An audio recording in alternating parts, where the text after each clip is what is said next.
जय विद्यार्थी मित्र, इस चैनल में आप सभी का स्वागत है। दोस्तों, आज हम नवीं हिंदी लोक भारती का दूसरी इकाई का 7वां पाठ शिष्टाचार का स्वाध्याय अभ्यासने वाले हैं। संभाषणीय, आपके व्यवहार में शिष्टाचार झलकता है, इस विषय पर चर्चा कीजिए। व्यक्ति के व्यवहार में शिष्टाचार ज्ञान, समझदारी और समर्थन का प्रतीक होता है। शिष्टाचार एक सामाजिक मूल्य है जो संबंधों, समुदायों और समाज को मजबूती और स्थायिता प्रदान करने में मदद करता है। यह किसी के साथ व्यक्तिगत और सामाजिक स्तर पर सहयोगी और समर्थनीय होने की क्षमता को दर्शाता है। शिष्टाचार का मतलब है दूसरों के प्रति आदर और समर्थन करना, सभी के साथ नेतृत्व और सामंजस्य बनाए रखना। यह एक स्थायी समृद्धि और समरसता की भावना को प्रोत्साहित करता है। आपके व्यवहार में शिष्टाचार दिखना मुख्य रूप से आपके संबंधों और व्यक्तिगत इतिहास के आधार पर निर्भर करता है। शिष्टाचार का पालन करना दिखाता है कि आप दूसरों की भावनाओं का सम्मान करते हैं, सहयोग करने के लिए तैयार हैं और सामाजिक संबंधों को महत्वपूर्ण मानते हैं। शिष्टाचार यह भी दिखाता है कि आप खुद को स्वीकृति के साथ प्रदर्शित करते हैं और जब आपका व्यवहार दूसरों के साथ होता है तो आप समझदार और उदार बने रहते हैं। यह सामाजिक समृद्धि और सहयोग को बढ़ावा देता है और समाज में सुधार का स्रोत बनता है। शिष्टाचार का पालन करने से नहीं सिर्फ व्यक्ति का व्यक्तिगत जीवन बेहतर होता है, बल्कि समृद्धि और समरसता का एक खुद सुखद और सकारात्मक वातावरण भी बनता है। सूचना के अनुसार कृतियाँ कीजिए। एक, गद्यांश में हेतु की बताई गई विशेषताएं। छोटा माथा, बेतरह से दांत, चपटी नाक, मोटे हाथ। दो, ऐसे दो प्रश्न तैयार कीजिए जिनके उत्तर निम्न शब्दों में हो। खूबसूरत और बर्खास्त और हेतु। ओके, तो प्रश्न तैयार करना है जिसका उत्तर बर्खास्त होना चाहिए। तो श्रीमती दिन में 10 बार हेतु को नौकरी से क्या करती थी, तो इसका उत्तर है बर्खास्त। और उज्जड़ गवार और अरूप कौन था, तो इसका उत्तर है हेतु। कारण लिखिए। प्रश्न, रामगोपाल जी की नौकरियों की खोज शिथिल हुई। हेतु के आने से रामगोपाल जी के दिन कटने लगे, अतः उनकी नौकरों की खोज शिथिल हुई। प्रश्न 2, हेतु की तनख्वाह से कटौती होती। हेतु के हाथों से कभी कभी चीजें टूट जाती और उसके नुकसान भरपाई के स्वरूप हेतु हेतु की तनख्वाह से कटौती होती।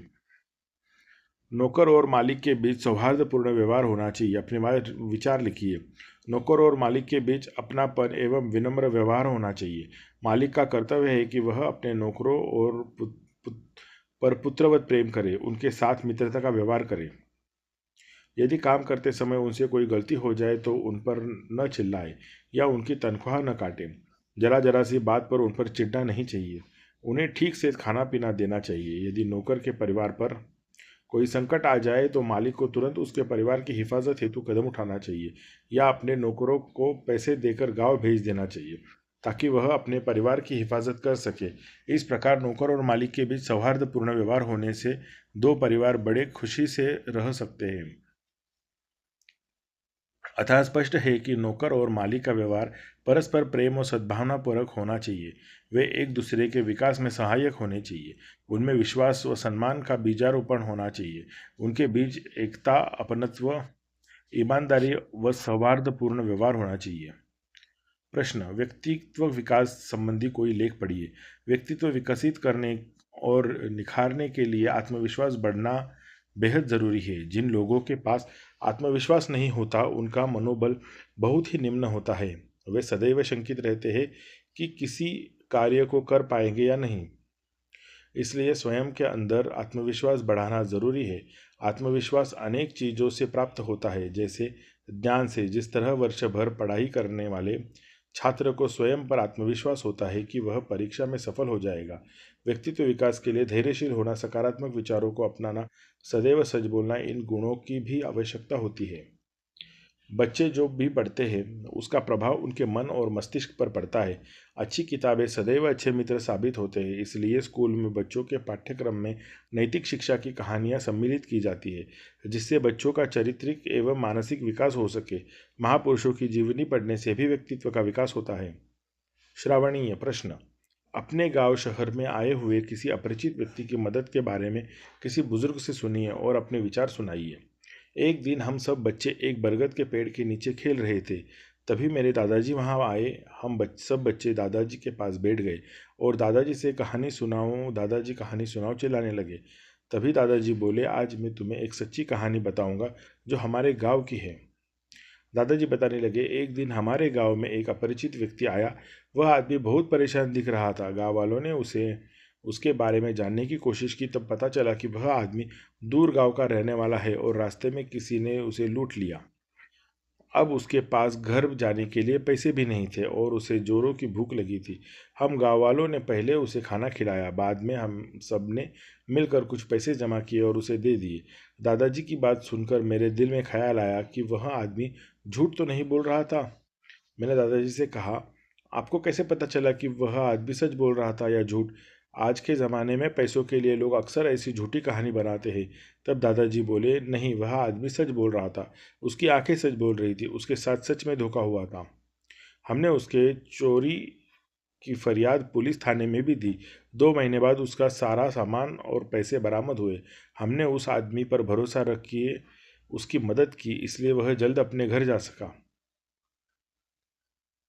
आसपास प्रश्न। बैंक डाकघर में जाकर वहां के कर्मचारी एवं बीच में होने वाले व्यवहारों का निरीक्षण कीजिए तथा उन व्यवहारों के संबंध में अपनी उचित सहमति या असहमति प्रकट कीजिए। मैं एक दिन बैंक में गई। मैं बैंक में बहुत भीड़ थी।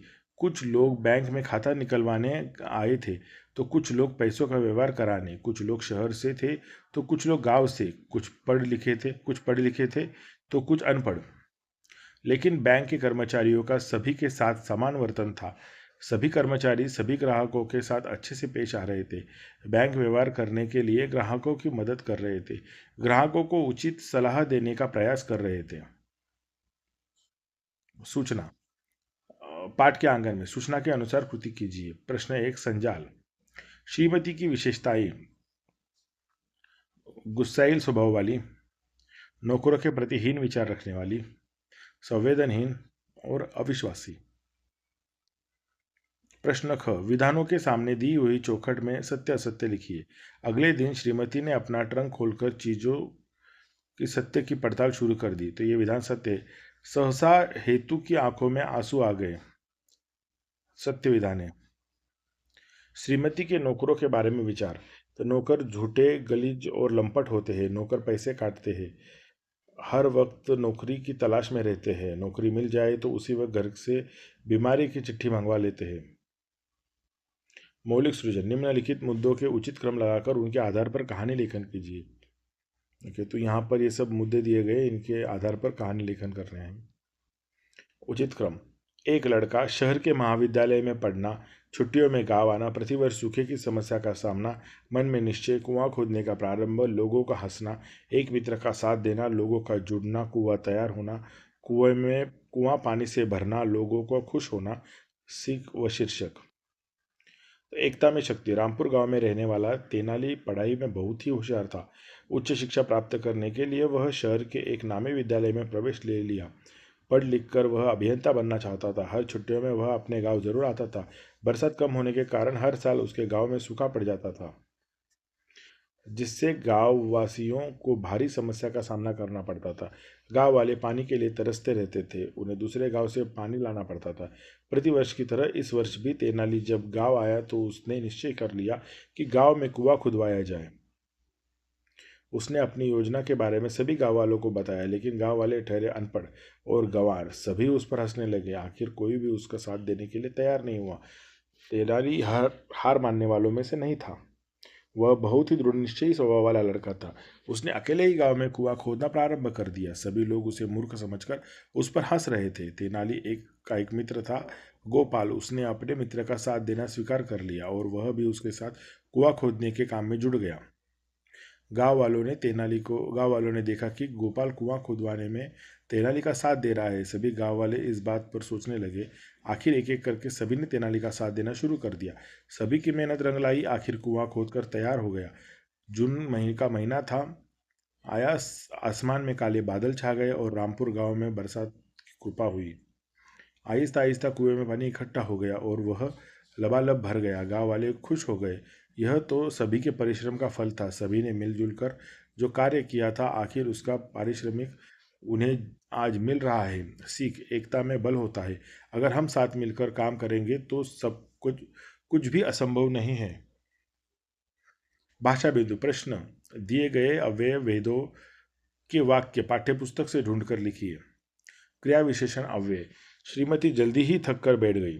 गांव का भोला धीरे धीरे एक शहरी नौकर में तब्दील होने लगा। साहब मुझे जाने दो, मैं जल्दी लौट आऊंगा। समुच्चय बोधक वाक्य लिखिए। अव्यय, पलंग पर बैठे बैठे उन्होंने नौकर को सिर से पांव तक देखा और देखते ही मुंह फेर दिया। श्रीमान और श्रीमती के घर के सामने बाजे बजने लगे। संबंध बोधक अव्यय।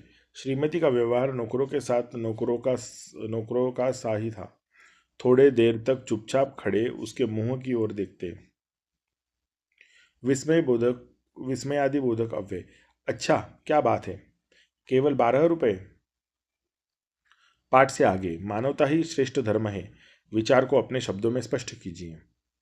मानवता ही सभी धर्मों का आधार है। जो व्यक्ति मानवता के मार्ग पर चलता है उसे सभी याद करते हैं। ऐसा व्यक्ति मरने के बाद भी अमर हो जाता है। दुनिया उसके जाने के बाद भी उसे याद करती रहती है। महात्मा गांधी, स्वामी विवेकानंद, मदर टेरेसा व डॉक्टर कलाम आदि महापुरुषों को आज भी हम याद करते हैं। सभी अपने कार्य के कारण समाज में पूजनीय हो गए हैं। व्यक्ति का अच्छा कार्य ही उसकी पहचान होती है। इसलिए तो कवि बच्चन जी कहते हैं, मिट्टी का तन मस्ती का मन, क्षण भर जीवन मेरा परिचय। आइंस्टाइन व न्यूटन जैसे वैज्ञानिकों ने अपना संपूर्ण जीवन विज्ञान के प्रति समर्पित कर मानवता की जो मिसाल खड़ी कर दी है वह अद्भुत है एवं काबिले तारीफ है। अफ्रीका में स्थित काले गोरे का भेदभाव मिटाने के लिए नेल्सन मंडेला जी ने जो कार्य किया, उसकी जितनी प्रशंसा की जाए उतनी कम ही होगी।